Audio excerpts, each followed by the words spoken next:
Hello friends. आप देख रहे हैं एजुकेशनल वर्ड्स चैनल। तो दोस्तों, आज की वीडियो में हम बात करेंगे सर्वर के बारे में। आपने सर्वर शब्द कहीं न कहीं जरूर सुना होगा। यदि आप ऑनलाइन फॉर्म भरते हैं तो आपको यह जरूर पता होगा कि फॉर्म भरने की अंतिम तारीख में फॉर्म भरने की वेबसाइट का सर्वर डाउन हो जाता है। बैंकों में लेन देन करने जाते हैं तो आपने कभी न कभी बैंक के कर्मचारी से यह जरूर सुना होगा कि आज बैंक का सर्वर डाउन है। आज हम इसी कंप्यूटर सर्वर के बारे में बात करेंगे और जानेंगे कि सर्वर क्या होता है। इस वीडियो में हम यह जानेंगे कि सर्वर काम कैसे करता है और यह कितने प्रकार का होता है। तो देर किस बात की, तो चलिए अब हम अपनी इस वीडियो को शुरू करते हैं। अगर हम नेटवर्किंग की बात करें तो नेटवर्किंग में सर्वर एक प्रकार का एक कंप्यूटर होता है। डेटा स्टोर, अब इसका मतलब यह है कि जिसका काम डेटा स्टोर करना और नेटवर्क से कनेक्टेड दूसरे कंप्यूटर्स और डिवाइसेस को सर्विस प्रोवाइड करना होता है। जब क्लाइंट को किसी प्रकार की जानकारी की ज़रूरत होती है तो वह उससे संबंधित सर्वर से संपर्क स्थापित करता है और उस जानकारी के लिए उसको रिक्वेस्ट भेजता है। रिक्वेस्ट मिलने के बाद सर्वर प्रोसेस करने लगता है और उसके बाद वह डेटा क्लाइंट को भेज देता है। अब मैं आपको हार्डवेयर एंड सॉफ्टवेयर के बारे में बताऊंगा। सर्वर का मतलब किसी हार्डवेयर से भी हो सकता है या सॉफ्टवेयर से भी हो सकता है, या तो इन दोनों से भी हो सकता है। हार्डवेयर की अगर हम बात करें तो एक पावरफुल प्रोसेसर और स्टोरेज के लिए हार्ड डिस्क का उपयोग होता है। और वहीं सॉफ्टवेयर की बात करें तो इसमें कुछ प्रोग्राम्स होते हैं जो कि सर्वर के हार्डवेयर का सही तरीके से उपयोग करके अलग अलग प्रकार के फंक्शंस और सर्विसेज प्रोवाइड करते हैं। जो सर्वर्स होते हैं वह डेडिकेटेड होते हैं। वह 24 घंटे हमेशा इंटरनेट के साथ कनेक्ट रहते हैं। अब मैं आपको सर्वर सॉफ्टवेयर के बारे में बताऊंगा। आप अपने कंप्यूटर या लैपटॉप में सर्वर सॉफ्टवेयर को इंस्टॉल करके उस सर्वर को इस्तेमाल भी कर सकते हो। इस प्रकार के सर्वर्स को नॉन डेडिकेटेड सर्वर्स कहा जाता है क्योंकि यह बिना बंद हुए लगातार 24 घंटे तक काम नहीं कर सकते। तो दोस्तों, अभी हम बात करेंगे कि सर्वर का क्या उपयोग है। ऑर्गेनाइजेशन, जी हाँ दोस्तों, किसी भी ऑर्गेनाइजेशन में सर्वर का बहुत ही महत्वपूर्ण कार्य होता है और यह कई सारे जरूरी काम को आसान तरीके से करने में मदद करता है। इसमें इंस्टॉल किए गए पावरफुल प्रोग्राम्स कई तरह की कॉम्प्लेक्स टास्क कर सकते हैं, जैसे कि कैलकुलेशन, ट्रांजैक्शंस, बिलिंग आदि। यह काम आसानी से सेकंड्स में कर देते हैं। सर्वर का मुख्य काम नेटवर्क से जुड़े डिवाइसेस के बीच डेटा या रिसोर्सेज को शेयर करना होता है।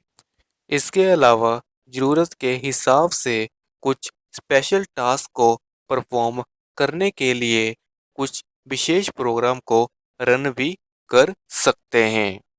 वैसे तो सर्वर के कई सारे काम होते हैं। चलिए मैं आपको कुछ बताता हूँ। रिक्वेस्ट हैंडल यानी क्लाइंट के रिक्वेस्ट को हैंडल करना। इसके अलावा नेटवर्क रिसोर्सेज को मैनेज करना, डेटा स्टोरेज और ट्रांसमिशन के लिए इसका उपयोग होता है। इसका उपयोग वेब होस्टिंग के लिए भी होता है। ऑनलाइन गेमिंग और ऑनलाइन वीडियो स्ट्रीमिंग के लिए सर्वर का उपयोग होता है। तो दोस्तों, अभी हम बात करेंगे कि सर्वर की टाइप्स कौन-कौन सी हैं। सर्वर के कई सारे प्रकार होते हैं और सभी अलग-अलग काम करने के लिए उपयोग होते हैं।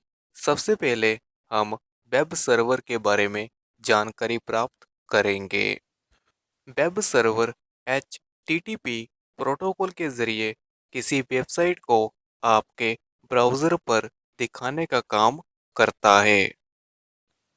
अब जैसे कि आप कोई वेबसाइट को ओपन करते हो, जो भी पेज आपको डिस्प्ले हो रहा होता है वह वेब सर्वर के द्वारा ही होता है। दूसरा है मेल सर्वर। मेल सेंड करने और रिसीव करने के लिए इस मेल सर्वर का उपयोग होता है। अब तीसरा है FTP सर्वर। इसको हम फाइल ट्रांसफ़र प्रोटोकॉल भी कहते हैं।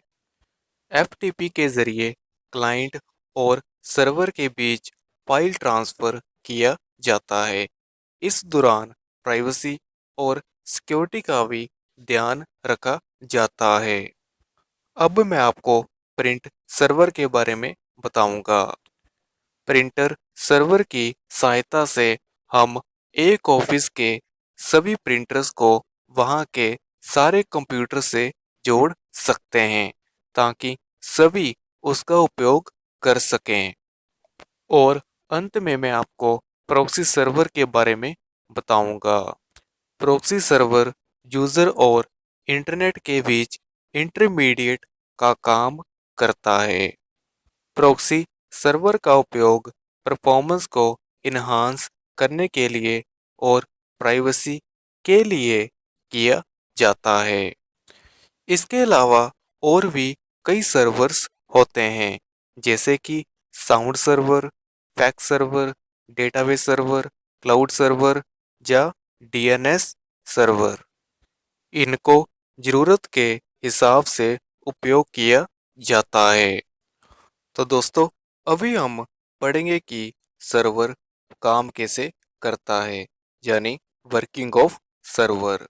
सर्वर कैसे काम करता है, यह समझने के लिए आपको क्लाइंट सर्वर मॉडल कैसे काम करता है यह समझना होगा। जहां हम वेब सर्वर का एग्जाम्पल लेते हैं। मान लीजिए आप फेसबुक को ओपन करना चाहते हो। इसके लिए आप अपने वेब ब्राउज़र पर जाकर फेसबुक का वेबसाइट एड्रेस डालकर एंटर प्रेस करते हो। इसके बाद सबसे पहले DNS को रिक्वेस्ट जाएगा। DNS आपके ब्राउज़र को फेसबुक का IP एड्रेस प्रोवाइड करेगा। अब उस IP एड्रेस के ज़रिए ब्राउज़र को फेसबुक का सर्वर का पता चलेगा। अब आपका वेब ब्राउज़र उस सर्वर को रिक्वेस्ट भेजेगा। रिक्वेस्ट मिलते ही सर्वर फेसबुक के वेब पेजेस को ढूंढकर आप तक पहुंचा देगा। तो यही तरीका है क्लाइंट सर्वर के काम करने का। एक बार फिर से मैं आपको एग्जाम्पल बता देता हूं कि मान लीजिए आपने फेसबुक को ओपन करना है। DNS IP एड्रेस को प्रोवाइड करेगा। इसके बाद जो आपके मोबाइल का ब्राउज़र होगा वह उस IP एड्रेस के ज़रिए फेसबुक का सर्वर पता करेगा। सर्वर पता करने के बाद जो भी फेसबुक के वेब पेजेस होंगे, जैसे कि लॉगिन और रजिस्ट्रेशन, वह आपके मोबाइल तक पहुंचा देगा। इसी प्रकार से फेसबुक आपके मोबाइल में चल सकेगी। तो दोस्तों, इस वीडियो में हमने सर्वर के बारे में जानकारी को प्राप्त किया है। तो अभी आपको यह वीडियो कैसी लगी?